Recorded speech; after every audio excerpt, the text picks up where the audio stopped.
আলহামদুলিল্লাহ আমি যেই দলকে এই পর্যন্ত ভোট দিয়েছি যেবার সেই দলই সরকার গঠন করেছে। ২০০১ সালে আমি বিএনপিকে ভোট দিয়েছিলাম। সেবার বিএনপি সরকার গঠন করেছিল। এরপর ২০০৮ সালে আমি ভোট দিয়েছিলাম আওয়ামী লীগকে। সেবার আমি অ্যাক্টিভলি আওয়ামী লীগের জন্য ক্যাম্পেইন করেছিলাম, নিজেও ভোট দিয়েছিলাম।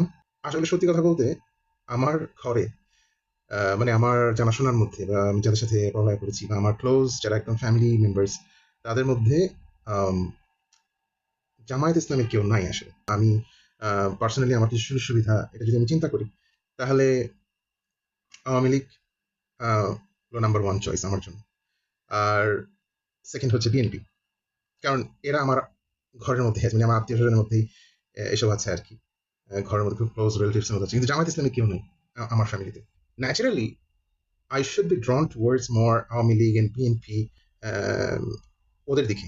আম বাট এইবার আমি চিন্তা ভাবনা করে দেখলাম, এই ২ টা দলের কাছ থেকেই আমি প্রভাবিত হয়েছি। এই ২ টা দলের মধ্যে তেমন কোনো তফাৎ নাই। এদের ফিলসফি, এদের আম এ এরা কিভাবে দেশ চালাবে, আম এরা কিভাবে যেমন আপনি প্রার্থীগুলো দেখেন, বিএনপির প্রার্থী, আওয়ামী লীগের প্রার্থী, একই ধরনের প্রার্থী। আর এরা হচ্ছে সেই মোটামুটি একই স্ট্রাকচার ফলো করে এবং ২ টাই হচ্ছে পরিবারতন্ত্র। ২ দলের মধ্যে আছে হচ্ছে আ তোষামোদী, চাটুকারিতা, আ আনুগত্য। যে যত বেশি অনুগত তত বেশি তার একটা আ সুযোগ থাকে বিভিন্ন রকমের সুবিধা নেওয়ার জন্য। সো এই জিনিসগুলোতে আসলে ২ টা দলকে আমি কোনোভাবেই আসলে ডিফারেনশিয়েট করার কোনো উপায় নাই। তারা যেভাবে রাজনীতি করে। মিথ্যাচার, আম তারপরে হচ্ছে আম মিথ্যা প্রতিশ্রুতি, এবং তাদের নৈতিকতা সবকিছু মিলিয়ে এবং তারা ২ টাই হচ্ছে সেকুলার একটা প্রমোট করার চেষ্টা করে যেটা বাংলাদেশের ডিএনএ এর সাথে যায় না। ভারত আমাদেরকে বিভিন্নভাবে ব্রেইন ওয়াশ করে এটা আমাদের উপরে চাপায় দেওয়ার চেষ্টা করছে এবং আমরাও চেষ্টা করছি সেটাকে গেলার জন্য। মানে অনেক চেষ্টা করছি। আমি নিজেও একসময় কিন্তু এই জিনিসগুলো আ নিজেকে আ মানে করার চেষ্টা করতাম আরকি যে এগুলো যখন আমি নিজের মধ্যে ধারণ করব, তখন আমি হয়তোবা আ একটা এলিট শ্রেণীতে পরিণত হব। জামায়াত ইসলামী অনেক পুরোনো দল। হ্যাঁ, তাদের একটা খারাপ ব্যাকগ্রাউন্ড আছে। মানে হচ্ছে তারা ৭১ সালে তাদের যে ভূমিকা সেটা। তবে আমার মনে হয়েছে এবার আম যেহেতু অলরেডি ৫৫ বছর হয়ে গেছে, তো তাদের যে সালভেশন আমার মনে হয় এটা হয়ে গেছে অলরেডি এবং তাদের অনেক নেতাকেই কিন্তু শাস্তি দেওয়া হয়েছে। জুলাই বিপ্লব বা অভ্যুত্থান যেটাই বলি, এই সময় যেই হত্যাগুলো হয়েছে, যেই ধরনের আম জুলুম, অত্যাচার হয়েছে, এগুলোর বিচার আমরা চাই। এখনো বিচারের কিছুই হয়নি। সো এখনই আওয়ামী লীগ রাজনীতি করবে কিনা, তাকে কি করতে হবে, এই দলটার কি হবে, সেই কোয়েশ্চেন গুলা এখন অ্যান্সার চাওয়ারও কোনো যৌক্তিকতা দেখি না আমি এবং সেগুলোর অ্যান্সার দেওয়ারও আমি কোনো যৌক্তিকতা দেখি না। আমি চাই তাদের বিচার করবে, যে অপরাধগুলো তারা করেছে সেই অপরাধগুলোর বিচার করবে, সেরকম একটা সরকার আসুক। তো ইতিমধ্যে আমরা দেখেছি বিএনপি অলরেডি প্রমিস করেছে যে তারা আওয়ামী লীগের কোনো বিচার করবে না এবং তারা চাইছে যে আওয়ামী লীগ তাদের সাথে একসাথে হয়ে আহ বাংলাদেশের মানুষের বিরুদ্ধে যুদ্ধ করবে। সো তারা অলরেডি একটা রং সাইড বেছে নিয়েছে। ৫ই অগস্টের পরে যতগুলো ভালো আহ, প্রস্তাব এসেছিল বিভিন্ন মহল থেকে, বিপ্লবের পক্ষের যারা, তাদের কাছ থেকে যতগুলো ভালো প্রস্তাব এসেছিল, প্রত্যেকটা জায়গায় বাধা সৃষ্টি করেছিল হচ্ছে বিএনপি। সুতরাং বিএনপির উপরে নতুন করে আবার বিশ্বাস করা, আস্থা রাখা, সেটা সেটারও আর কোনো সুযোগ আমি দেখছি না। এখন আমরা চাই এমন একটা দল ক্ষমতায় আসুক যারা স্বচ্ছতায় বিশ্বাস করে, যারা জবাবদিহিতায় বিশ্বাস করে, যারা দুর্নীতিমুক্ত এবং দুর্নীতিমুক্ত সমাজ গড়তে চায়, দুর্নীতিমুক্ত দেশ করতে চায়, দেশের সম্পদ যারা দেশেই রাখবে, বিদেশে পাচার করবে না, এবং যাদের মধ্যে সে দক্ষতা আছে, সেই শিক্ষাগত যোগ্যতা আছে। এছাড়া আমরা চাই তরুণ নেতৃত্ব, যেটা আছে এনসিপির মধ্যে। এনসিপির ওরা যারা সরাসরি বিপ্লবের সাথে জড়িত ছিল, আমরা চাই তারাও ক্ষমতায় আসুক, কারণ বিপ্লবের যেই স্পিরিট এটা ধারণ করা জরুরি। এনসিপির যে জায়গায় ল্যাকিংস আছে সেই জায়গায় জামায়াতের একটা স্ট্রেংথ আছে। সো ২ টা দল আসলে কমপ্লিমেন্টারি। তো আমার কাছে মনে হয়েছে এই ২ টা দল এবং প্লাস আরো যারা দল একসাথে হয়েছে, প্রত্যেকেই কিছু না কিছু ভালো এই জোটে নিয়ে আসতে পারবে। ওরা পাকিস্তানি, ওরা শরিয়া আইন, এটা ওটা, ওরা হচ্ছে মেয়েদেরকে ঘর থেকে বেরোতে দিবে না, এটা করবে না, এই ধরনের কথাবার্তা, এগুলো হচ্ছে যে মানে জামায়াতের ক্ষেত্রে খাটে না। জামায়াত ইসলামীর এমন কোনো নারী কর্মী নাই যারা কোনো ক্যারিয়ারের সাথে জড়িত না। তারা নিকাব করেই সবকিছু করে। সুতরাং যে মেয়েদেরকে চাকরি করতে দিবে না, এটা আসলে মানে এটার কোনো ভিত্তি নেই। ইসলামী যে আইন সেটা যদি বাস্তবায়ন করতে চাই আমাকে পরিপূর্ণভাবে করতে হবে। আল্লাহর আইনের বাইরে আসলে আম কোনো কিছুতে বিশ্বাস করাই হচ্ছে সেটা ঈমানের পরিপন্থী আরকি। তো কিন্তু সেটার জন্য আসলে জোর করার কোনো সুযোগ আমাদের ধর্মে নাই। তো এটার জন্য কি করতে হবে? জ্ঞান দিতে হবে। জ্ঞানটা বিতরণ করতে হবে। সো এই জায়গায় যেখানে আগে ইসলাম সম্পর্কে জ্ঞান তো বিলি করা হয়ই নাই একটা বাংলাদেশের মতো একটা দেশে, বরং ইসলাম সম্পর্কে খারাপ জিনিস প্রচার করা হয়েছে। এটা বিএনপির সময় হয়েছে, আওয়ামী লীগের সময় আরো বেশি হয়েছে। জামায়াত ইসলামী যদি সরকার গঠন করে ইনশাআল্লাহ, জামায়াত ইসলামের এই জায়গাটাতে একটা প্রায়োরিটি দেওয়া উচিত। প্রত্যেকটা জায়গায় ইসলামের সঠিক ইসলামটা তুলে ধরা। সেটা প্র্যাকটিসের মাধ্যমে এবং ইসলামিক জ্ঞান বিতরণের মাধ্যমে। আসসালামু আলাইকুম। নির্বাচনের আর বেশি দিন নাই। সো আমি আম আজকে আপনাদের সামনে আসছি একটা নির্বাচন সম্পর্কিত বিষয়ে কথা বলার জন্য। নির্বাচন যত কাছে আসতেছে আমার মনে হয় আ আ এমন, এমন ঘটনা আসলে ঘটতেছে। তো আমার ইচ্ছা হয় যে প্রতিদিন কিছু বলি। কিন্তু আসলে আম সময় করতে পারি না। তো আমি খুব সহজ সরলভাবে আ চেষ্টা করব আজকে কিছু কথা বলার জন্য। আমি এর আগে হয়তো কোনো একটা আমার Facebook পোস্টে আমি বলেছিলাম যে আমি যেবার যেই দলকে ভোট দেই সেই দলটাই আসলে সরকার গঠন করে এবং বিগত সময়ে আল্লাহর রহমতে সেটাই হয়েছে। ভালো হয়েছে কি মন্দ হয়েছে আমি জানি না। কিন্তু আম আলহামদুলিল্লাহ আমি যেই দলকে এই পর্যন্ত ভোট দিয়েছি যেবার সেই দলই সরকার গঠন করেছে। ২০০১ সালে আমি বিএনপিকে ভোট দিয়েছিলাম। সেবার বিএনপি সরকার গঠন করেছিল। এরপর ২০০৮ সালে আমি ভোট দিয়েছিলাম আওয়ামী লীগকে। সেবার আমি অ্যাক্টিভলি আওয়ামী লীগের জন্য ক্যাম্পেইন করেছিলাম। নিজেও ভোট দিয়েছিলাম এবং সেটাতে আওয়ামী লীগ সরকারে এসেছিল সেবার। এবং আমি আগেই প্রেডিক্ট করেছিলাম আওয়ামী লীগ অনেক গুলো আসন পাবে। তো আমার প্রেডিকশনের অনেকেই আসলে সমালোচনা করেছে। অনেক আওয়ামী অনেক নামকরা আওয়ামী ঘরের সন্তানরাও আমার প্রেডিকশন দেখে আসলে সন্দেহ প্রকাশ করেছিল যে আমার প্রেডিকশনটা আমি হয়তো খুব বেশি বাড়িয়ে বলছি। কিন্তু আমি যেটা প্রেডিক্ট করেছিলাম সেটার কাছাকাছি ফলাফল হয়েছিল। তো যাই হোক, তো সেগুলো হচ্ছে পাস্ট। তো আর আমার ফ্যামিলির বা আমার ক্লোজ যাদের সাথে আমি পড়ালেখা করেছি, অনেক আওয়ামী এবং বিএনপি ফ্যামিলির ছেলে মেয়েদের সাথে আমি পড়ালেখা করেছি। আবার আমার নিজের ফ্যামিলিতে অনেক রিলেটিভস আছে, বেশিরভাগই হচ্ছে আওয়ামী লীগ এবং বিএনপি। জাতীয় পার্টি ছিল একটা সময় যখন জাতীয় পার্টি ছিল আর কি। আম, তো এখন আসলে সত্যি কথা বলতে আমার ঘরে মানে আমার জানাশোনার মধ্যে বা আমি যাদের সাথে পড়ালেখা করেছি বা আমার ক্লোজ যারা একদম ফ্যামিলি মেম্বার্স তাদের মধ্যে আম, জামায়াত ইসলামের কেউ নাই আসলে, সত্যি কথা এটাই।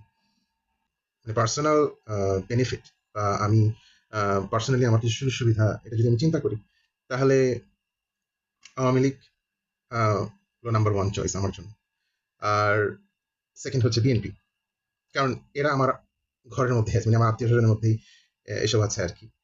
ঘরের মধ্যে খুব ক্লোজ রিলেটিভস এর মধ্যে আছে, কিন্তু জামায়াত ইসলামী কেউ নেই আমার ফ্যামিলিতে ক্লোজ রিলেটিভস এর মধ্যে। এবং আমার মনে আছে জামায়াত ইসলামের মানে ওরা এমন যে মানে আমি চাইলেও আমার মনে আছে আমি যখন আমার জন্য যখন পাত্রী খোঁজা হচ্ছিল অনেক আগে, যখন মানে বিয়ের জন্য আমি তখন মাত্র এমবিএ কমপ্লিট করে এসেছিলাম অস্ট্রেলিয়া থেকে। তখন আমার মানে এরকম ছিল না আমার এক্সপিরিয়েন্স, আমার দাড়ি ছিল না, আমি টুপি পরতাম না, ইয়াং ছিলাম অনেক, আরো আমি হয়তো আরো 13-14 বছর আগের কথা বলছি। তো আমার বোনের এক ক্লাসমেটের জন্য মানে প্রস্তাব আমার বোনের মাধ্যমেই, মানে আমার বোন চেনে আর কি। মেয়েটা একটু রিলিজিয়াস টাইপ, আবার দেখতেও ভালো, মানে সুন্দর, সুন্দরী, শিক্ষিত, আবার রিলিজিয়াস একটু। তো পরে প্রস্তাব দেওয়ার পরে আমার সাথে একবার কথা হয়েছিল ঢাকা ইউনিভার্সিটির আশেপাশেই কোনো একটা জায়গায়। আমার বোন ছিল আর ওই ফ্রেন্ডটা ছিল। তো আমার বায়োডাটা দেওয়া হয়েছিল এবং পরবর্তীতে আমাকে দেখে আহ, ওই মেয়ে রাজি হয় নাই। আমার দাড়ি ছিল না, আমার তখন ক্লিন শেভ থাকতো, আর টুপি তো পরতামই না। আর নামাজ কালামও আমার আমি অত রেগুলার ছিলাম না, যেটা সত্যি কথা। আম, তখনও আল্লাহ আমাকে সেভাবে হেদায়েত দেননি। এটা আমি এডমিট করছি। এর অনেক পরে আমি আল্লাহ আমাকে গাইড করেছেন। আম, আমি হেদায়েত পেয়েছি, আল্লাহর তরফ থেকে এসছে সেটা।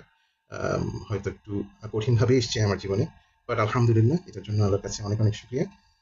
তো ওই মেয়ে আমাকে রিজেক্ট করলো, কারণ হচ্ছে পরে আমি জানলাম আর কি মেয়েটা হচ্ছে আম, হয়তো তার ফ্যামিলি জামায়াত ইসলামী এই মানে এই ধরনের ইয়ের সাথে জড়িত আর কি, মানে ওরা হচ্ছে ওই ধরনের ফ্যামিলি। চিরাং একটা নেগেটিভ ইয়ে আছে ওদের জন্য। যে ওরা হচ্ছে ওয়াহাবি, যেটা আমি আগে বুঝতাম না, আমি নিজেও জানতাম না, বাট এখন বুঝি এটা আসলে একটা স্টেরিওটাইপ। সেরকম কিছু না, তারা বেসিক্যালি যেহেতু একটা স্ট্রিক্টলি একটা লাইফস্টাইল ফলো করে, তারা চায় তাদের মতো যারা তাদের সাথেই সম্পর্ক করতে। তো এই জন্য ওরা একটু ক্লোজ কমিউনিটিতে থাকে আর কি, যেটা ওদের নিজস্ব মানে এটা একটা যুক্তি আছে, বিকজ ওরা আহ, সেই জিনিসটা ইনশোর করতে চায় যে তাদের লাইফস্টাইলটা তারা যেন মেনটেন করতে পারে, তাদের জন্য পরবর্তীতে কোনো স্ট্রাগল ফেস করতে না হয়। কারণ ডিফারেন্ট লাইফস্টাইলের একটা ফ্যামিলিতে যদি তারা যায়, সেটা তাদের জন্য একটা চ্যালেঞ্জ হতে পারে, হ্যাঁ, পরবর্তীতে মানে প্র্যাকটিস করার ক্ষেত্রে। কারণ আমরা সবাই নিজেদেরকে মুসলিম দাবি করি, আমরা যারা শুধু শুক্রবারে জুমার নামাজ পড়ি তারাও আমরা বলি যে আমরা মুসলিম, আবার যারা শুক্রবারও পড়ে না, শুধু ঈদের নামাজ পড়ে, তারাও দাবি করে যে আমরা মুসলিম। আবার যারা কোনো নামাজই পড়েন না, বাট স্টিল তারা মুসলিম ফ্যামিলিতে জন্মগ্রহণ করেছেন, তারা নিজেরা বলেন যে তারা মুসলিম।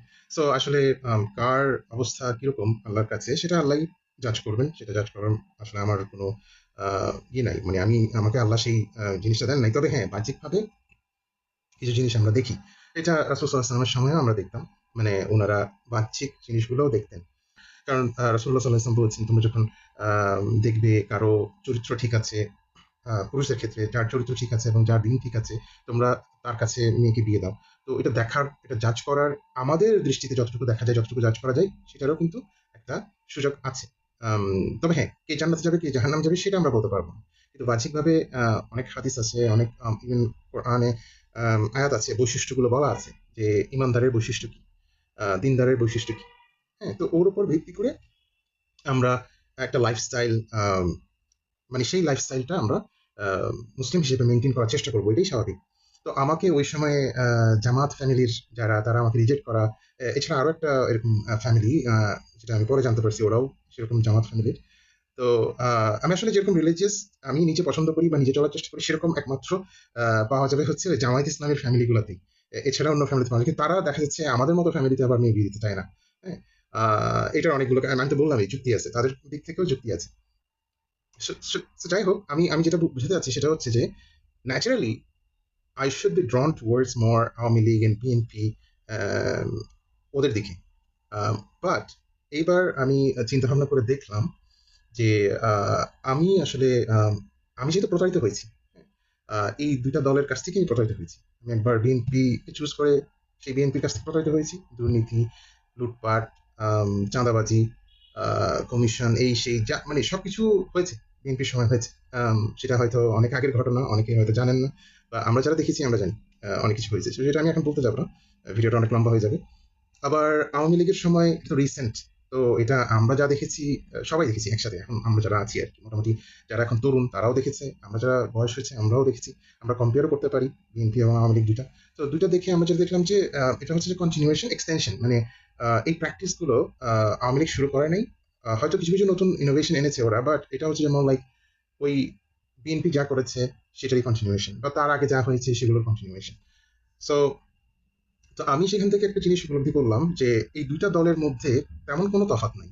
এদের ফিলসফি, এদের এরা কিভাবে দেশ চালাবে, আম, এরা কিভাবে যেমন আপনি প্রার্থীগুলো দেখেন, বিএনপির প্রার্থী, আওয়ামী লীগের প্রার্থী, একই ধরনের প্রার্থী। এক নম্বর হচ্ছে অনেক টাকা, আর দুই নম্বর হচ্ছে অবৈধ টাকা।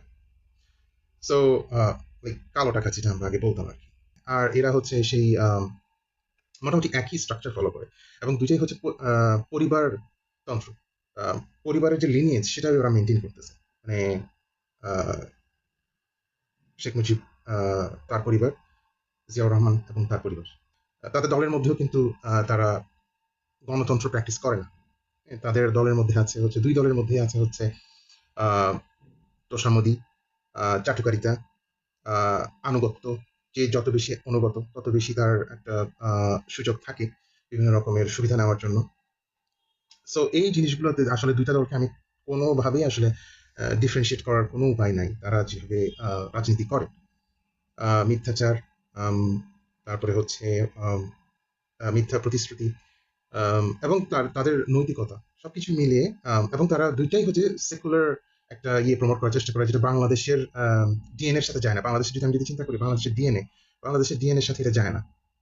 আমাদের বাংলাদেশের তো একটা নিজস্ব আহ, সংস্কৃতি আছে, নিজস্ব কালচার আছে, একটা ডিএনএ, যেটা আমি যদি বলি বাংলাদেশের নিজের ডিএনএর সাথে কিন্তু এই দুইটা দল যেটা প্রমোট করার চেষ্টা করতেছে, এটা আসলে চাপাই দেওয়ার চেষ্টা করতেছে আমাদের উপরে। এবং এটা এটা আমাদের উপরে চাপাই দেওয়ার যে আইডিয়া, সেটা এসছে কিন্তু ভারতের কাছ থেকে। ভারত আমাদেরকে বিভিন্নভাবে ব্রেন ওয়াশ করে এটা আমাদের উপরে চাপাই দেওয়ার চেষ্টা করছে, এবং আমরাও চেষ্টা করছি সেটাকে গেলার জন্য, মানে অনেক চেষ্টা করছি। আমি নিজেও এক সময় কিন্তু এই জিনিসগুলো নিজেকে মানে ইয়ে করার চেষ্টা করতাম আর কি, যে আমি এগুলো যখন আমি নিজের মধ্যে ধারণ করব, তখন আমি হয়তো বা একটা এলিট শ্রেণীতে পরিণত হব। কিন্তু পরে আমি সেটা, আমি না, সবাই আমার মনে হয় বাংলাদেশে এটা কেউ হয়তো গেলার চেষ্টা করছে, গিলতে পারেনি, বা গিললেও সেটা হজম করতে পারেনি, বদ হজম হয়ে গেছে। কারণ আমিও একটা সময় রিয়েলাইজ করলাম, আরে এটা তো আমার আইডেন্টিটি না, বা এটা আমি কেন আহ, নিজেকে কেন সেরকম বানানোর চেষ্টা করছি, এটা তো আমার উপরে চাপিয়ে দেওয়া হয়েছে বাইরে থেকে। সেটা যখন আমি রিয়েলাইজ করলাম, তখন থেকে আমি আমার চিন্তা ভাবনাগুলো ডিফারেন্ট হয়ে গেল। এবং আমি দেখতে পারলাম যে হ্যাঁ, জামায়াত ইসলামের কথা যদি এখন বলি, আমি কেন জামায়াত ইসলামের কথা বলছি, কারণ জামায়াত ইসলামী একটা অপশন হিসেবে আছে এখন। এবং অন্যান্য ইসলামিক দল যেগুলো আছে, সেগুলোর আবার সেই রাজনৈতিক যে হিস্ট্রি, সেটা আসলে অতটা স্ট্রং না। জামায়াত ইসলামী অনেক পুরোনো দল। হ্যাঁ, তাদের একটা খারাপ ব্যাকগ্রাউন্ড আছে, মানে হচ্ছে তারা 71 সালে তাদের যে ভূমিকা সেটা। তবে আমার মনে হয়েছে এবার যেহেতু অলরেডি 55 বছর হয়ে গেছে, তো তাদের যে সালভেশন, আমার মনে হয় এটা হয়ে গেছে already। এবং তাদের অনেক নেতাকেই কিন্তু শাস্তি দেওয়া হয়েছে, যেটা একটা সময় তাদেরকে ক্ষমা করে দেওয়া হয়েছিল। আহ, এবং শেখ মুজিবুর রহমান সেটা করেছিলেন। এরপর এখন এতদিন পরে এসে তাদের আবার বিচার হলো। হ্যাঁ, বিচার কতটা ট্রান্সপারেন্ট ছিল, কতটা ফেয়ার ছিল, সেটা নিয়ে অনেক কোয়েশ্চেন্স আছে। তবে বিচার যে হয়েছে সেটাকে আমি আসলে অপোজ করি না। কারণ যেমন এবার আমি আমি চাই জুলাই বিপ্লব বা অভ্যুত্থান যেটাই বলি, এই সময় যেই হত্যাগুলো হয়েছে, যেই ধরনের আহ, জুলুম অত্যাচার হয়েছে, এগুলোর বিচার আমরা চাই, আমি চাই। এবং স্বাভাবিকভাবে অনেকেই চাই, বেশিরভাগ মানুষই চায়। সো সেম ওয়েতে আগের যেই অপরাধগুলোর যে বিচার হয়েছে, সেটাকে আমি আসলে নেগেটিভলি দেখি না। সেম এইবারও আমি চাই আওয়ামী লীগের বিচার হোক। আওয়ামী লীগ যে অন্যায়গুলো করেছে সেগুলোর বিচার হোক। এবং আওয়ামী লীগ রাজনীতি করতে পারবে কি পারবে না, সেটার সিদ্ধান্ত আসতে এখনো অনেক দিন বাকি। এখনো বিচারের কিছুই হয়নি। সো এখনই আওয়ামী লীগ রাজনীতি করবে কিনা, তাকে কি করতে হবে, এই দলটার কি হবে, সেই কোয়েশ্চেন গুলা এখন অ্যান্সার চাওয়ারও কোনো যৌক্তিকতা দেখি না আমি, এবং সেগুলোর অ্যান্সার দেওয়ারও আমি কোনো যৌক্তিকতা দেখি না। সেটা ডিপেন্ড করবে এই সব কিছু আনরিজলভ যে ইস্যুস গুলো আছে, সেগুলো সব শেষ হলে তারপর। তো যেটা বলতে চাচ্ছিলাম যে আওয়ামী লীগ যেহেতু এইবার নাই, এবং আওয়ামী লীগ নির্বাচনে আসতে পারবে কিনা বা আসা উচিত কিনা, সেই ডিসকাশনটাই আসলে আসা উচিত না এই মুহূর্তে। এটার আরো অনেক সময় বাকি। আওয়ামী লীগের অনেক কিছু, আওয়ামী লীগের যা কিছু আমরা দেখছি, আগস্টের পরে যা কিছু হয়েছে, আগস্টের আগে যা হয়েছে তা তো আছেই, আর আগস্টের পরে তারা যা করেছে, তার ভিত্তিতেও যদি চিন্তা করি, আসলে এই দলটা বিলুপ্ত হয়ে যাওয়া উচিত। আম, যদি তাদের মধ্যে রিমোর্স হতো, এবং তারা যদি সেটার জন্য অনুতপ্ত হতো, এবং তারা যদি এর পরবর্তীতে যা কিছু করেছে সেটা যদি না করতো, সেই কাজগুলো যদি না করতো, তাহলে আমরা একবার চিন্তা করতে পারতাম যে এই দলটা আম, এই দলটা হয়তো এটার একটা আবেদন হয়তো থাকলেও থাকতে পারে। কিন্তু আমি আসলে এই মুহূর্তে আওয়ামী লীগের আবেদন সাধারণ মানুষের কাছে থাকার কোনো কারণ দেখছি না। কারণ হচ্ছে একটা সুস্থ চিন্তা ভাবনার মানুষ কখনো মেনে নিতে পারবে না যে ঘটনাগুলো ঘটেছে। অনেকে আছে যারা হচ্ছে পারিবারিকভাবে হয়তো বা বিভিন্নভাবে লাভবান হয়েছে, ব্যক্তিগতভাবে লাভবান হয়েছে আওয়ামী লীগ থাকার সময়, এবং তারা বিভিন্ন রকম অপকর্মে লিপ্ত ছিল। তারা হয়তো চাইতে পারে যে আওয়ামী লীগ আবার আসুক, এবং তাদের সেই ক্ষমতা, তাদের সেই দাপট, তাদের সেই লুটপাট, সেগুলো তারা আবার ফিরে পাক, সেই সুযোগ সুবিধাগুলো। আহ, এছাড়া সাধারণ মানুষ, আহ, বাংলাদেশের সাধারণ মানুষ আসলে আমার মনে হয় না তাদেরকে চাইবে। আর তাদের যদি আসলে এত বড় বিশাল বড় ভোট ব্যাংক থাকতোই, তাহলে তাদের তো আর আম, আম, রাতের নির্বাচন করা লাগতো না, তাই না? সো সেই যুক্তিটাও আসলে খাটে না, যে তাদের বিশাল বড় একটা ভোট ব্যাংক আছে। আসলে তাদের ভোট ব্যাংক, অত বড় ভোট ব্যাংক থাকার কোনো কারণ নেই। সেটা অনেক আগেই তারা হারিয়েছে। এবং আরেকটা বিষয় হচ্ছে, এখন তো আমরা অনেক কিছু জেনে গেছি। হ্যাঁ, আগস্টের পরে আমরা অনেক কিছু জানতে পেরেছি, যে ভারতকে দিয়ে বা ভারত কিভাবে আওয়ামী লীগকে ব্যবহার করে আমাদের উপরে আধিপত্য বিস্তার করেছিল সব ক্ষেত্রে, সামরিক ক্ষেত্রে, অর্থনৈতিক ক্ষেত্রে, আম, আন্তর্জাতিক সম্পর্কের ক্ষেত্রে, আহ, প্রত্যেকটি জায়গায় তারা আমাদেরকে নিয়ন্ত্রণ করত। তো এটা তো আসলে কোনোভাবেই ক্ষমা করা যায় না। আমার দেশের ভিতরে তারা যদি অপরাধ করে থাকে, সেই অপরাধগুলো আসলে হয়তো বা বিবেচনা করা যেত। কিন্তু তারা যেই কাজগুলো করেছে, বাংলাদেশের স্বাধীনতা সার্বভৌমত্বকে তারা আহ, আরেকটা দেশের কাছে বিক্রি করে দিয়েছিল। তো সেই জায়গাটাতে আসলে ক্ষমা করার কোনো আহ, কারণ আমি দেখছি না। সুতরাং তাদেরকে নির্বাচনে আনা বা তাদেরকে আবার রাজনীতি করার সুযোগ দেওয়া, সেটা আমার মাথায়ও আর আসবে না কোনোদিন।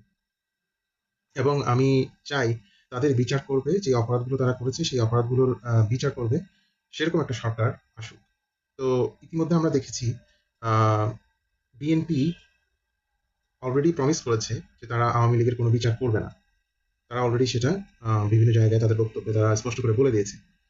এবং তারা চাইছে যে আওয়ামী লীগ তাদের সাথে একসাথে হয়ে আহ, বাংলাদেশের মানুষের বিরুদ্ধে যুদ্ধ করুক। সো তারা অলরেডি একটা রং সাইড বেছে নিয়েছে।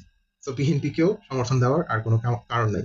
5ই আগস্টের পরে যতগুলো ভালো আহ, প্রস্তাব এসেছিল বিভিন্ন মহল থেকে, বিপ্লবের পক্ষের যারা, তাদের কাছ থেকে যতগুলো ভালো প্রস্তাব এসেছিল, প্রত্যেকটা জায়গায় বাধা সৃষ্টি করেছিল হচ্ছে বিএনপি।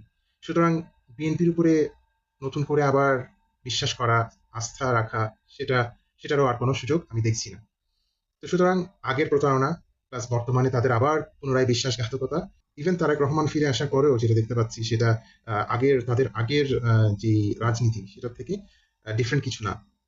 অনেকেই তারেক রহমানকে, অনেকেই চাচ্ছেন, হ্যাঁ অনেকে জিয়াউর রহমানের ভক্ত আছেন, তারা চাচ্ছেন তারেক রহমান আহ, দলটার হাল ধরুক এবং দলটা আবার জীবন ফিরে পাক। কিন্তু সেটা হবে না, কারণ হচ্ছে জিয়াউর রহমান এবং তারেক রহমানের মধ্যে অনেক অনেক তফাৎ, কোনো মিল নাই আসলে। এটা হতে পারে, মানে অনেকে মনে করতে পারে যে বাবার কিছুটা হয়তো সে পাবে, কিন্তু তার আচরণ দেখেন। আহ, তিনি আহ, অনেক বছর পরে ফিরে এসেছেন। তিনি যে লোকগুলোকে নমিনেশন দিয়েছেন, ওই লোকগুলোর দিকে তাকান একবার। প্রত্যেকটা লোক হচ্ছে অবৈধ সম্পদের মালিক। ব্যাংক লোন নিয়ে ব্যাংক খালি করে দিয়েছে। হাজার কোটি টাকা, হাজার কোটি টাকা, 1100, 1200, 1400, 1700 কোটি টাকা নিয়ে ব্যাংক থেকে আর ফেরত দেয়নি। এই ধরনের লোকগুলো, এই ধরনের লোকগুলোই হচ্ছে তার পাশে গিয়েছে এবং সে জায়গা করে দিচ্ছে তার পাশে। এবং সে দেশে ফেরার পরে কারা কারা তার কাছে গিয়েছে আপনি একবার দেখেন, কারা তাকে প্রোটেকশন দিচ্ছে। এবং আরো বিভিন্ন ধরনের গুজব আমরা শুনতে পাচ্ছি, গুজব হোক বা সত্য হোক জানি না, বাট কথাগুলো যেগুলো কানে আসছে সেগুলোর সাথে তাদের আচার আচরণের অনেক মিল পাওয়া যাচ্ছে সবকিছুতে। সেই আওয়ামী লীগের সব মিডিয়া, ভারতের এতদিন যারা ভারতের আধিপত্য বিস্তারে যারা সহায়ক ছিল, সেই সবগুলো মিডিয়া একসাথে এখন তারেক বন্দনা করছে। তো এটা তো আমরা বুঝতে পারি তাদের মধ্যে একটা আন্ডারস্ট্যান্ডিং হয়েছে, কোনো না কোনো ভাবে সেটা হয়েছে। এবং তারা সবাই এখন বিএনপির পিছনে চলে গেছে। বিএনপিকে ঢাল হিসেবে তারা ব্যবহার করবে, যেন তাদের উপরে কোনো আহ, মানে তাদের বিচার যেন না হয় আর কি। তো বিএনপি হয়তো সেই প্রমিস করেছে তাদেরকে যে আমরা ক্ষমতায় আসলে তোমাদের এই এত অপরাধ, এগুলোর কোনো বিচার হবে না। তার মানে হচ্ছে বাংলাদেশের মানুষ আবারও প্রতারিত হবে, এবং বিএনপি ওই সেম আওয়ামী লীগের মতোই করবে, তারা যেগুলো করেছে গত 17 বছর। সো আমরা সেই জায়গায় আর ফিরে যেতে চাই না। আমরা বাংলাদেশের মানুষ সেই জায়গায় আর ফিরে যেতে চাই না। আহ, তো আমার সেই জায়গা থেকে আমার এখন বেছে নেওয়ার যে সুযোগ রয়েছে তার মধ্যে আছে এনসিপি এবং জামাত ইসলাম। বড়, আমি যদি আসলে রাজনৈতিক দল বলি আর কি, অন্যান্য যারা আছে সেগুলো পুরো সরকার গঠন করার মতো সেই সক্ষমতা তাদের হয়তো নাই, কিন্তু জামায়াত ইসলামীর সেই সক্ষমতা আছে আমার দৃষ্টিতে। যেহেতু তারা অনেক পুরনো দল, মানে এবং তাদের সাংগঠনিক যে সক্ষমতা, সেটা অলরেডি আমরা দেখতে পেয়েছি বিভিন্ন জায়গায়, বিভিন্ন ইউনিভার্সিটিগুলোতে যে নির্বাচন হয়েছে সেখানে আম, আমরা দেখেছি, এবং এর আগেও দেখেছি। এবং তাদের মধ্যে যেই কিছু বৈশিষ্ট্য, ইউনিক কিছু বৈশিষ্ট্য আছে তাদের মধ্যে। তার মধ্যে এক নম্বর হচ্ছে দুর্নীতিমুক্ত, এবং 2 নম্বর হচ্ছে তারা পরিবারতন্ত্র না। তাদের নিজেদের মধ্যেই, তারা যতই বলুক তারা ইসলামিক দল, তারা বা ইসলামী আম, রাজনীতি বা যেটাই বলেন আপনি, তারা কিন্তু আসলে একটা গণতান্ত্রিক দল। আপনি যদি আসলে গণতান্ত্রিক দল বলেন বাংলাদেশে, সেই দিক থেকে একটা পরিণত গণতান্ত্রিক দল আমার মতে একমাত্র জামায়াত ইসলামী আছে। চাইলেই হুট করে বাইরে থেকে এসে কেউ রাতারাতি তাদের নমিনেশন নিয়ে নিতে পারবে না, বা জামায়াত ইসলামের একটা পদ নিয়ে নিতে পারবে না। তারা, তাদের যে নেতা কর্মী যারা আছে তারা পরীক্ষিত, মানে তাদের যে ভ্যালিউস যেগুলো সেগুলো তারা ধারণ করে কিনা। তো সেই দিক থেকে আমরা যদি বিচার করি, জামায়াত ইসলামীতে, বাংলাদেশ জামায়াত ইসলামী এই দলটাতে এখন পর্যন্ত কোনো দুর্নীতিবাজ, মানে বড় কোনো দুর্নীতিবাজ, ছোটখাটো গুলো বলছি না আমি, এবং আমি আশা করবো ছোটখাটো দুর্নীতিবাজও থাকবে না, এটাই আমি আশা করবো। আম, তো ওই দিক থেকে ধরতে গেলে তারা কিন্তু বাংলাদেশের যেই ওভারঅল বাংলাদেশের মানুষের যে সেন্টিমেন্ট, তাদের বিরুদ্ধে অনেক ধরনের প্রপাগান্ডা আছে আমি জানি। তাদের তাদেরকে মানুষ অনেকভাবে আক্রমণ করে এটাও জানি। কিন্তু আমি বর্তমান অবস্থায় আমি যদি দেখি, আমার একটা দরকার হচ্ছে দুর্নীতিমুক্ত, পরিবারতন্ত্রমুক্ত একটা দল, যারা দুর্নীতি দেখলে তাকে প্রশ্রয় দিবে না। তাদের দলের কেউ যদি দুর্নীতি করে তাকে প্রশ্রয় দিবে না, এবং প্রশ্রয় দেওয়ার কোনো কারণ নাই, কারণ হচ্ছে তারা তো পরিবারতন্ত্র বা এই ধরনের, যেমন বিএনপির মধ্যে আমরা দেখি যে এমপি হয়েছে তার ছেলে এমপি হচ্ছে, যে মন্ত্রী হয়েছে তার ছেলে মন্ত্রী হচ্ছে, যে মেয়র হয়েছে তার ছেলে মেয়র হচ্ছে, যে প্রধানমন্ত্রী হয়েছে তার ছেলে প্রধানমন্ত্রী হচ্ছে।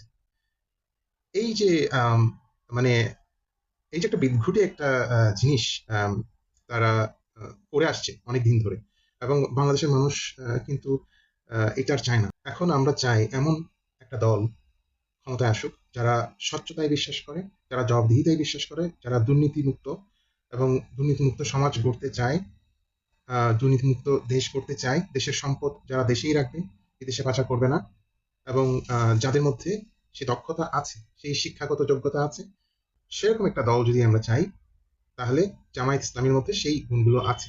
এছাড়া আমরা চাই তরুণ নেতৃত্ব, যেটা আছে এনসিপির মধ্যে।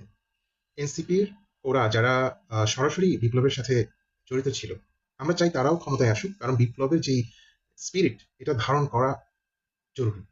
পরবর্তীতে আমাদের যে কাজগুলো করতে হবে সরকার গঠন করার পরে, সেই জায়গায় বিপ্লবের স্পিরিটটা যারা পরিপূর্ণরূপে ধারণ করবে, তাদেরকেই আমরা ক্ষমতায় দেখতে চাই। যেন বিপ্লবের পরবর্তী যেই কাজগুলো করার কথা, যেটা যেগুলো আমাদের এই ইন্টারিম সরকার করতে পারে নাই, সেই কাজগুলো তারা যেন করতে পারে। তো সেই জায়গা থেকে এনসিপিকেও যে এই জোটে নেওয়া হয়েছে, এটা আমি খুব ভালো একটা সিদ্ধান্ত মনে করি। এনসিপির যে জায়গায় ল্যাকিংস আছে, সেই জায়গায় জামায়াতের একটা স্ট্রেংথ আছে। সো দুইটা দল আসলে কমপ্লিমেন্টারি। তো আমার কাছে মনে হয়েছে এই দুইটা দল এবং প্লাস আরো যারা দল একসাথে হয়েছে, প্রত্যেকেই কিছু না কিছু ভালো এই জোটে নিয়ে আসতে পারবে। এবং এর সাথে যে চরমনায় জড়িত হয় নাই, তারা যে বের হয়ে গেছে, আহ, এটাও আল্লাহ রহমত যে তাদের যে একটা ভিন্ন একটা চিন্তা ভাবনা, সেটা যে আগেই প্রকাশ পেয়ে গেছে, সেটা ভালো হয়েছে একদিক থেকে, এটা আল্লাহ রহমত আমি বলবো। সো এখন এই জোটটাকেই আমি আসলে আগামী নির্বাচনে আহ, ভোট দেওয়ার জন্য বেছে নিচ্ছি, ইনশাল্লাহ। আমি আমার দিক থেকে আমার যে সিদ্ধান্ত, সেটা সবার সাথে শেয়ার করার মূল কারণ হচ্ছে, আমি চাই বাংলাদেশের মানুষ এভাবে চিন্তা করুক, যৌক্তিক চিন্তা ভাবনা দিয়েই তারা আগামী নির্বাচনে তাদের প্রার্থী, যাকে তারা নির্বাচিত করতে চায়, সেটা তারা সিলেক্ট করুক। দলীয়ভাবে অবশ্যই তারা দেখবে এই দলটার বৈশিষ্ট্য কি, যেমন এটা পরিবারতন্ত্র নাকি তাদের মধ্যে একটা সুস্থ গণতন্ত্র রয়েছে। গণতন্ত্র পরিপূর্ণভাবে একটা পারফেক্ট কোনো সিস্টেম না, কিন্তু যেখানে হচ্ছে প্রার্থী নির্বাচনের ক্ষেত্রে তারা কোন জিনিসটাকে গুরুত্ব দিচ্ছে, তারা কি কে কার সন্তান এটা দেখছে, নাকি তার যোগ্যতাটাকে দেখছে। তো এই বিষয়গুলো আসলে দেখা জরুরি আমার মনে হয়। আর আরেকটা হচ্ছে, আমি এনসিপির ক্ষেত্রে বলবো তাদেরকেও একটু কেয়ারফুল থাকতে হবে। তারা যেই প্রার্থী নির্বাচিত করেছে, আমি আমি জানি না তারা কিসের ভিত্তিতে সেই প্রার্থীদেরকে নির্বাচিত করেছেন, নমিনেশনস অ্যাপ্রুভ করেছেন। আমি আশা করব তারাও আহ, খুব সাবধান থাকবেন, বিশেষ করে দুর্নীতির ব্যাপারে। দুর্নীতির ব্যাপারে কোনো কম্প্রোমাইজ আসলে বাংলাদেশের মানুষ আহ, মেনে নিতে চাইবে না। এখন তথ্য প্রযুক্তির যুগ, যে যাই করুক খুব সহজে এই ইনফরমেশনটা চলে আসে মানুষের সামনে। আগে অনেক কিছু করেও মানুষ সেটাকে লুকাইতে পারতো, চেষ্টা করলে লুকানো সম্ভব ছিল, কিন্তু এখন বর্তমান সময়ে লুকানো খুবই কঠিন। সুতরাং আমি এনসিপিকেও বলবো এই ব্যাপারে সতর্ক থাকার জন্য। তাদের প্রত্যেকটা প্রার্থীর জবাবদিহিতা ব্যাপারে তারা যেন সতর্ক থাকে, এই বিষয়টা আমি তাদেরকে অনুরোধ করব। আর আহ, পুরনো দিনের রাজনীতির মতো রাজনীতি তারা যেন না করে, কারণ বাংলাদেশের মানুষ সেই আহ, পুরনো রাজনীতিতে আসলে ফিরে যেতে চায় না। বাংলাদেশের মানুষ পুরনো রাজনীতি দেখতে চায় না। আমরা চাই একটা পরিবর্তন আসুক। আমাদের দেশ 54 বছর 55 বছর হয়ে গেছে স্বাধীন হয়েছে, অথচ আমরা এখন পর্যন্ত আহ, আমাদের দেশে বেসিক জিনিস ইনশোর করতে পারছি না। আহ, আইন শৃঙ্খলা, ন্যায় বিচার, ইনসাফ, এই জিনিসগুলো আসলে এগুলো আসলে মানুষের মৌলিক অধিকার। ন্যায় বিচার পাওয়া এটা মানুষের একটা মৌলিক অধিকার। আরেকটা বিষয় আমি একটু বলে রাখি। অনেকে বলে যে জামায়াত ইসলামী শরিয়া আইন চালু করবে কিনা বা এটা আসলে কতটা ইসলামিক। আমার দৃষ্টিতে জামায়াত ইসলামী আসলে ওরকম কট্টর কোনো ইসলামিক দল না। আমি জেনে বুঝে বলছি কথাটা। তারা নামাজ কালামের ব্যাপারে খুবই সিরিয়াস, নৈতিকতার ব্যাপারে সিরিয়াস। তবে অনেক ব্যাপার আছে তারা ছাড়ে। আলহামদুলিল্লাহ। আরো কিছু কিছু বিষয়ে তারা সিরিয়াস, কিন্তু তারা দেখেন তারা কিন্তু খুব মডার্ন একটা দল। তাদের যারা নারী কর্মী তারা সবাই কিন্তু শিক্ষিত, তারা সবাই বিভিন্ন জায়গায় চাকরি করে। আম, আমি যে আমার আগের যেই একটা ঘটনার কথা বললাম যে একটা পাত্রী ব্যাপারে যার কাছে প্রস্তাব দেওয়া হয়েছিল, সেও কিন্তু তখন বলেছিল যে তার ইচ্ছা হচ্ছে সে ইউনিভার্সিটি টিচার হবে, তার রেজাল্ট ভালো ছিল। তো হয়তো সে ইউনিভার্সিটি টিচার হয়েছে, এরপর আমি জানি না কি হয়েছে। তো তাদের ব্যাকগ্রাউন্ড খুব স্ট্রং, তারা শিক্ষিত, তারা তাদের ক্যারিয়ার আছে। তাদের নামে যেগুলো আসলে বলে আর কি অন্যান্য অন্যরা, এটা আসলে সত্য না, এই কথাগুলো সত্য না। তো সেটা আমি জানি দেখি এই কথাগুলো আমার উপরে কোনো এফেক্ট করে না, যে ওরা পাকিস্তানি, ওরা শরিয়া আইন এটা ওটা, ওরা হচ্ছে মেয়েদেরকে ঘর থেকে বেরোতে দিবে না, এটা করবে না। এই এই ধরনের কথাবার্তা এগুলো হচ্ছে যে মানে জামায়াতের ক্ষেত্রে খাটে না এই কথাগুলো। অন্যদের ক্ষেত্রে হয়তো কিছু কিছু দলের ক্ষেত্রে হয়তো সেটা অ্যাপ্লিকেবল হতেও পারে, বাট জামায়াতের ক্ষেত্রে এই জিনিসটা আমি তো নিজেই দেখেছি। জামায়াত ইসলামীর এমন কোনো নারী কর্মী নাই যারা কোনো ক্যারিয়ারের সাথে জড়িত না। তারা নিকাব করেই সবকিছু করে। সুতরাং যে মেয়েদেরকে চাকরি করতে দিবে না, এটা আসলে আহ, মানে এটার কোনো ভিত্তি নেই। আর একটা হচ্ছে হ্যাঁ, ইসলাম যদি আমি এখন ইয়ে করতে চাই, ইসলামী যে আইন সেটা যদি বাস্তবায়ন করতে চাই, আমাকে পরিপূর্ণভাবে করতে হবে। আল্লাহর আইনের বাইরে আসলে কোনো কিছু বিশ্বাস করাই হচ্ছে সেটা ইমানের পরিপন্থী আর কি। তো কিন্তু সেটার জন্য আসলে জোর করার কোনো সুযোগ আমাদের ধর্মে নাই। তো সেটা হচ্ছে আপনার জ্ঞানের ভিত্তিতে। তো এটার জন্য কি করতে হবে? জ্ঞান দিতে হবে, জ্ঞানটা বিতরণ করতে হবে। সো এই জায়গায় যেখানে আগে ইসলাম সম্পর্কে জ্ঞান তো বিলি করা হয়ই নাই একটা বাংলাদেশের মতো একটা দেশে, বরং ইসলাম সম্পর্কে খারাপ জিনিস প্রচার করা হয়েছে। এটা বিএনপির সময় হয়েছে, আওয়ামী লীগের সময় আরো বেশি হয়েছে। তো সেই জায়গায় ইসলাম সম্পর্কে সঠিক জ্ঞানটা বিতরণ করা, এটাই হচ্ছে আমার আমার আমার কাছে মনে হয় জামায়াতের একটা প্রায়োরিটি হওয়া উচিত। বা জামায়াত ইসলামী যদি সরকার গঠন করে ইনশাআল্লাহ, জামায়াত ইসলামের এই জায়গাটাতে একটা প্রায়োরিটি দেওয়া উচিত। প্রত্যেকটা জায়গায় ইসলামের সঠিক ইসলামটা তুলে ধরা, সেটা প্র্যাকটিসের মাধ্যমে এবং ইসলামিক জ্ঞান বিতরণের মাধ্যমে। আহ, আমাদের ধর্মে কোনো জোর জবরদস্তির আসলে কোনো সুযোগ নেই। সেটা তো আমরা জানি। এটা মানে আমরা যারা মুসলিম, আমরা যারা ইসলাম নিয়ে পড়া করছি বা আমরা যারা প্র্যাকটিস করি, সেটা আমরা জানি এবং সেটা আমরা মেনে চলি। যারা জোর করতে চায়, চাপিয়ে দিতে চায়, তারা আসলে আহ, আমি জানি না, যেমন ক্রিশ্চিয়ানিটির মধ্যে অনেক ধরনের ক্রিশ্চিয়ানিটি আছে। তো ইসলামের মধ্যেও সেরকম থাকতে পারে, কিছু কিছু লোকজন সেরকম থাকতে পারে, কিন্তু সেটা তো আসলে মূল ইসলাম না। সো প্রচার করার জন্য সবচেয়ে ভালো যে মাধ্যম সেটা হচ্ছে নিজের জীবনে আগে ইসলামটাকে পরিপূর্ণরূপে ইমপ্লিমেন্ট করা। এরপরে সামাজিক বিষয়গুলো, এরপরে রাষ্ট্রীয় বিষয়গুলো, সেগুলোতে ইসলামকে আমি যদি ইমপ্লিমেন্ট করতে চাই, তাহলে আমাকে আগে প্রথম কথা হচ্ছে আমাকে জ্ঞানটা দিতে হবে মানুষকে। সেটার ভালো দিকটা মানুষকে আগে বুঝাইতে হবে, যে এটা করলে কি ভালো হবে এবং এটা না করার ফলে আমাদের কি সমস্যা হচ্ছে। তো সেই জায়গা থেকে মানুষ যখন মেজরিটি যখন সেই জিনিসটাকে গ্রহণ করবে, তখন আমরা আমরা রাষ্ট্রীয়ভাবে সেই আইনগুলো ইমপ্লিমেন্ট করতে পারবো। কিন্তু হুট করে কোনো কথাবার্তা ছাড়া আমি রাতারাতি সবকিছু পরিবর্তন করে ফেলবো, এটা হয়নি ইসলামের।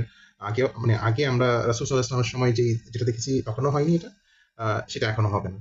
তো সেই জায়গাটা থেকে জামায়াত ইসলামীকে অবশ্যই প্রায়োরিটাইজ করতে হবে। তাদের নিজের মধ্যে যারা যেটা প্র্যাকটিস করে সেটা সঠিকভাবে করা এবং সঠিক ইসলামটাকে সবার কাছে তুলে ধরা, সেটা ব্যক্তিগত পর্যায়ে, সামাজিক পর্যায়ে, রাষ্ট্রীয় পর্যায়ে এবং এমনকি আন্তর্জাতিক সম্পর্কের ক্ষেত্রে। সো যেমন রাসূলুল্লাহ সাল্লাল্লাহু আলাইহি ওয়াসাল্লাম নন মুসলিম রাষ্ট্রের সাথে চুক্তি করেছেন, বন্ধুত্ব করেছেন, ব্যবসা বাণিজ্য করেছেন। সো আমরা সেই যেই উনি যেভাবে রাসূলুল্লাহ সাল্লাল্লাহু আলাইহি ওয়াসাল্লাম যেভাবে প্রত্যেকটা বিষয়ে আহ, যেই ইসলামিক যেই ফিলসফি, ইসলামিক যেই প্রিন্সিপালস, সেগুলোকে যেভাবে ইমপ্লিমেন্ট করেছেন, সো আমরাও সেটা আস্তে আস্তে চেষ্টা করবো সেভাবে করার জন্য। তো এটাই হচ্ছে মূল কথা। তো জামায়াত ইসলামীকে বা এই জোটটাকে বেছে নেওয়া কারণে আমার ব্যক্তিগত আসলে কোনো লাভ মানে হওয়ার কোনো সুযোগ আমি দেখছি না। কোনো ধরনের মানে আমার কাছে বা দূরের আসলে কেউ ওভাবে জামায়াত ইসলামের সাথে যুক্ত নাই, এনসিপির সাথেও যুক্ত নাই। বাট আমার কাছে মনে হয়েছে আমি যদি দেশের স্বার্থের কথা চিন্তা করি, দেশের স্বার্থ মানেই আমার স্বার্থ। তো ওই জায়গাটা থেকে চিন্তা করলে আহ, আমার একমাত্র বেছে নেওয়ার অপশন আছে হচ্ছে এই জোটটা। তো আমি আমার চিন্তা ভাবনাটা শেয়ার করলাম। তো আশা করি আপনারা এটা ভেবে দেখবেন এবং আমরা চাই আগের যেই জঞ্জাল সেগুলো থেকে আমরা বেরিয়ে আসতে চাই। তো আপনারাও সেভাবে এগিয়ে আসুন ইনশাআল্লাহ। আসসালামু আলাইকুম রহমতুল্লাহ বারকাত।